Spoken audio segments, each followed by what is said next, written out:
La ecuación de estado y sus modificaciones. Entonces, en primera instancia debemos entender que la ecuación de estado está vinculada a una entidad teórica denominada el gas ideal. Los gases ideales no existen. Bueno, en realidad el único gas ideal no existe por la propia definición de idealidad platónica. Es una abstracción matemática. Sin embargo, la mayoría de los gases reales se comportan como el gas ideal hasta cierto punto que podríamos denominar como cifras significativas. Hasta cierto número de cifras significativas, los gases reales se comportan como el gas ideal, y solo para medidas de muy alta precisión o cerca de los límites de tolerancia para la temperatura y la presión, los gases reales comienzan a comportarse de manera diferente de un gas ideal. Cuando aumenta mucho la presión o cuando aumenta mucho la temperatura, el gas real deja de comportarse como un gas ideal. Por ejemplo, al aumentar mucho la presión, el gas se licúa y pasa a estado líquido. Sin embargo, el gas ideal, al ser una entidad completamente ideal, siempre mantendrá su estado gaseoso, porque es un gas en nuestras mentes. Lo mismo va a pasar con la temperatura. Si aumenta mucho la temperatura, un gas real se ioniza o se descompone en otras sustancias. Si es un gas complejo, por ejemplo, metano, CH4, al aumentar mucho la temperatura va a reaccionar y formar otras sustancias. Si es un gas elemental, por ejemplo O2, oxígeno elemental, si aumenta mucho la temperatura se va a ionizar. O sea, la sustancia también va a reaccionar, los dos átomos que componen la molécula se separarán y van a emitir iones, porque básicamente un plasma es un gas ionizado. Entonces los gases elementales se convierten en plasma, los gases más complejos reaccionan en otras sustancias. Pero esas particularidades no las sufre el gas ideal, que siempre es ideal, porque él existe únicamente en nuestras mentes y corazones. Entonces, ¿quién propuso la ecuación de estado que describe al gas ideal? Pues la idea como tal de que existe una ecuación de estado para los gases ideales fue propuesta por Benoît Paul-Émile Clapeyron en 1834 como una combinación de las leyes empíricas conocidas. Sin embargo, si usted va a buscar una ecuación de estado como la que se describen en la mayoría de los libros de textos modernos, en los escritos de Clapeyron, no la va a encontrar, porque muchos de los parámetros que usamos actualmente o tenían símbolos diferentes o de plano no existían en la época de Clapeyron. Y el más importante es el concepto de mol, tanto con su símbolo de magnitud, n minúscula, como con su unidad mol. Lo que existía era algo llamado el moleculagramo.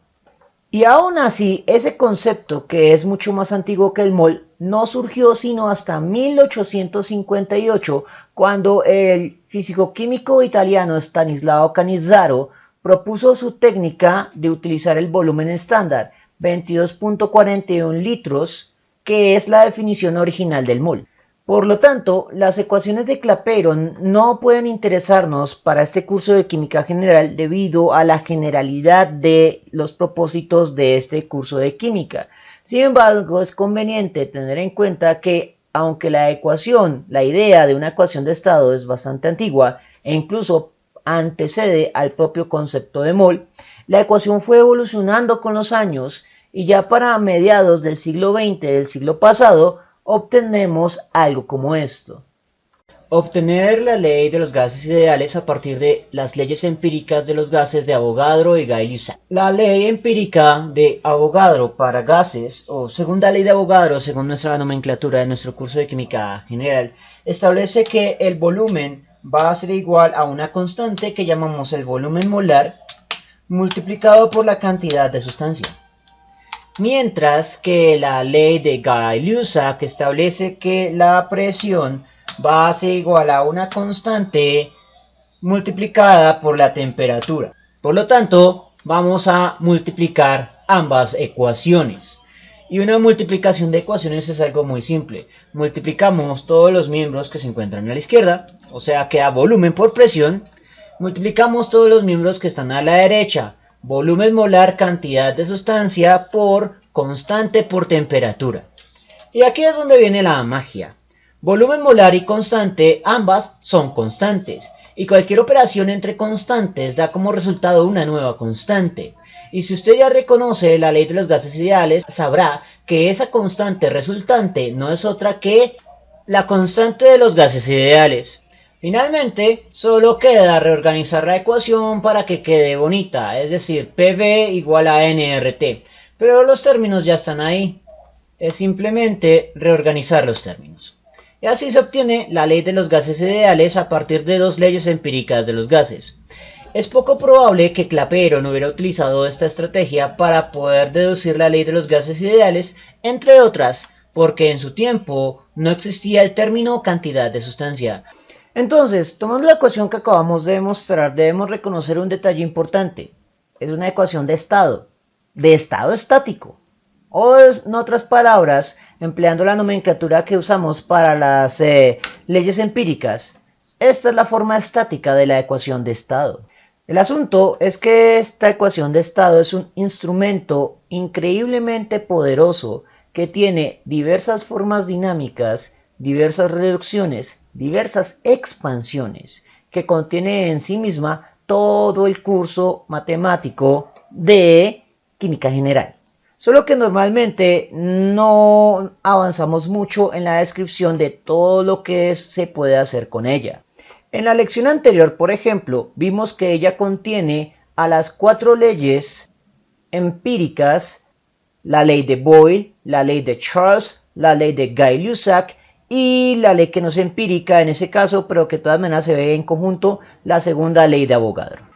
Ahora examinaremos cómo quedaría esta ecuación para la primer forma dinámica, que es la más simple de todas, que es estado inicial versus estado final. Lo que hacemos es tomar la ecuación estática y definir qué presión, volumen, cantidad de sustancia y temperatura están definidas para el estado final del sistema. Y vamos a dividir la ecuación entre sí misma, pero para el estado inicial del sistema. Por lo tanto, la presión final va a estar dividida entre la presión inicial, el volumen final va a estar dividido entre el volumen inicial, la cantidad de sustancia final va a estar dividida entre la cantidad de sustancia inicial, R al ser una constante se cancela, la temperatura final va a estar dividida entre la temperatura inicial. Es importante destacar que la marca de inicialidad puede estar ubicada como subíndice o como superíndice y varía de autor en autor y de artículo en artículo, incluso de libro de texto en libro de texto. En algunos colocan literalmente final versus inicial, pero eso son variaciones a las cuales debemos acostumbrarnos a leer diferentes fuentes. La forma dinámica de la ecuación de estado me permitirá despejar la presión, o el volumen, o la cantidad de sustancia, o la temperatura, en términos de las otras 7 variables o parámetros dados en un enunciado. En otras palabras, en un ejercicio que involucre esta ecuación, yo les voy a dar 7 datos. 3 datos finales, 4 datos iniciales, y deberán despejar la que quede como la variable incógnita. Por lo tanto, hay que repasar sus habilidades de álgebra básica para despejar ecuaciones lineales.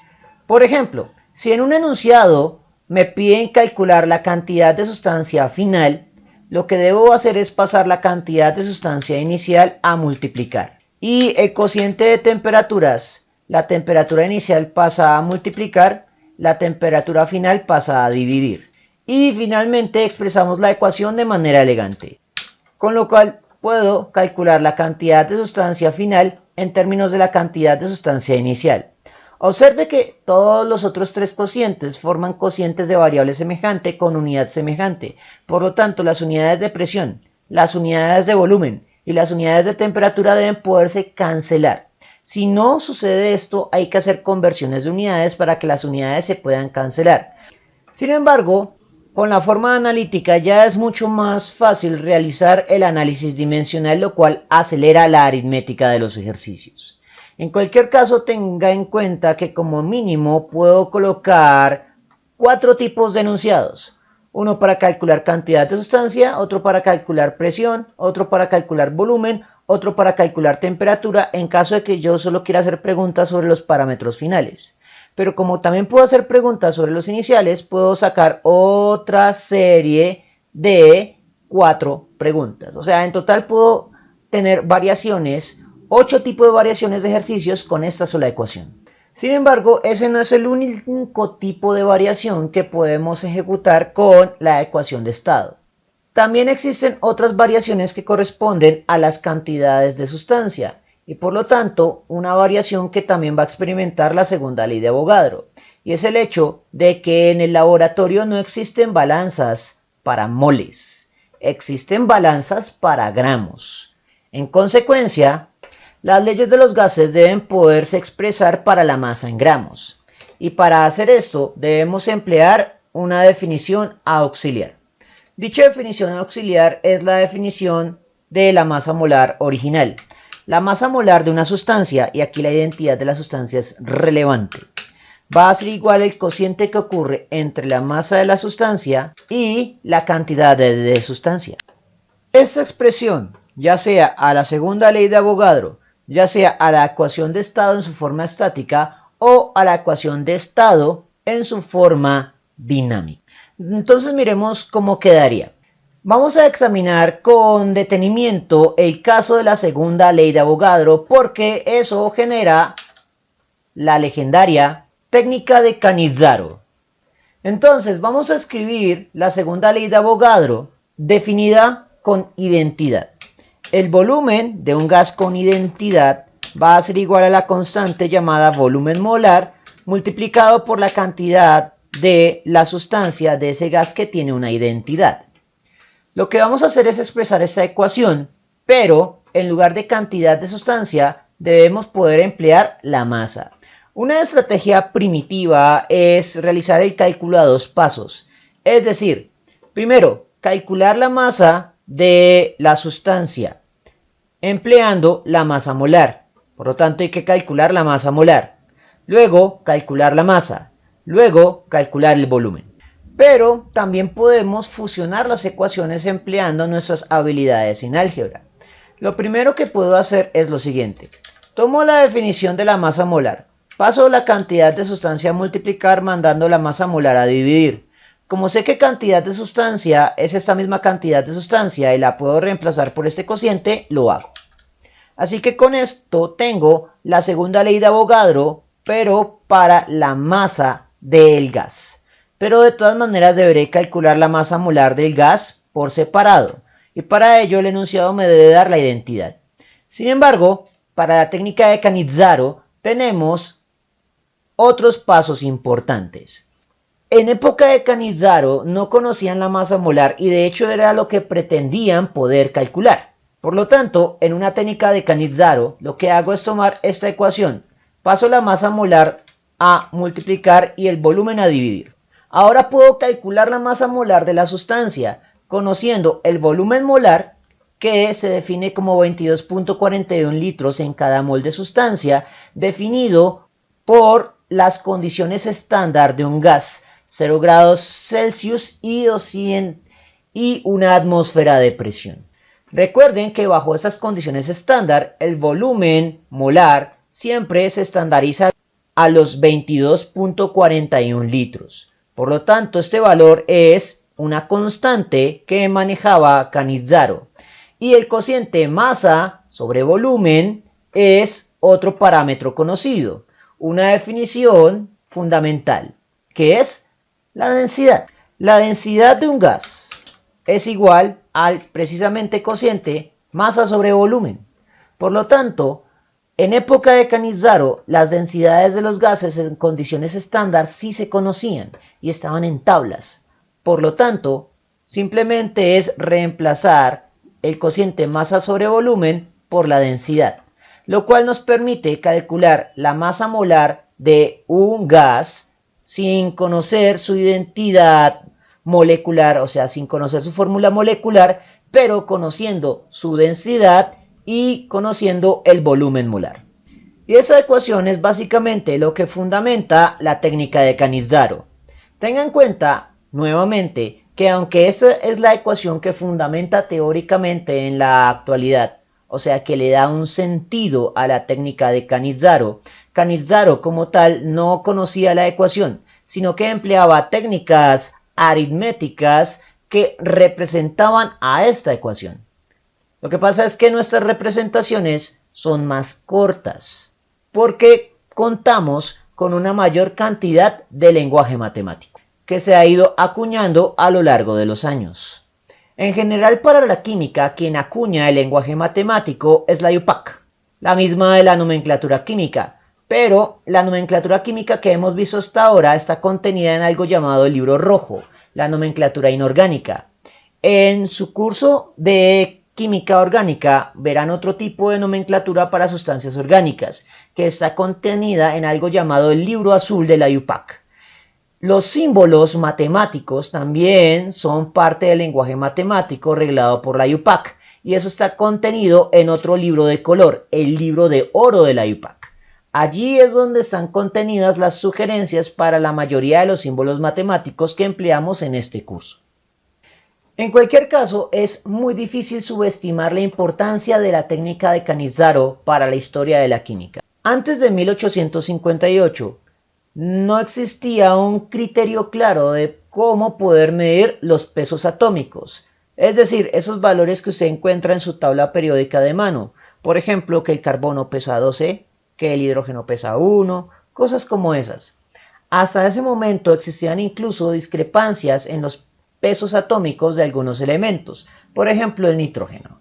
Sin embargo, gracias a la técnica de Cannizzaro se logró estandarizar una tabla de pesos atómicos, y con esos valores, otros científicos como Dmitri Mendeleev o Lothar Meyer fueron capaces de crear las primeras tablas periódicas y de acuñar la ley de periódica. Por lo tanto, sin la técnica de Cannizzaro, sin los química de gases, no hay química moderna.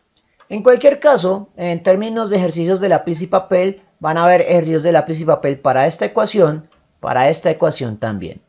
¿Cómo quedaría la ecuación de estado definida para la masa? Entonces simplemente la invocamos. Vamos a darle identidad, vamos a decir que la presión es la presión del gas con identidad, que el volumen es el volumen del gas con identidad, la cantidad de la sustancia tiene una identidad, R es constante porque aunque conozcamos que el gas tiene una identidad, es decir, que aunque es un gas real, este gas real se va a comportar como si fuera un gas ideal, así que la R se mantiene. Y la temperatura va a ser la temperatura del gas con identidad. Dicho esto, cantidad de sustancia es esta cantidad de sustancia. Así que hacemos el mismo paso que hicimos para la técnica de Cannizzaro. Paso la cantidad de sustancia a multiplicar, la masa molar a dividir, y establezco que esta cantidad de sustancia es esta misma cantidad de sustancia.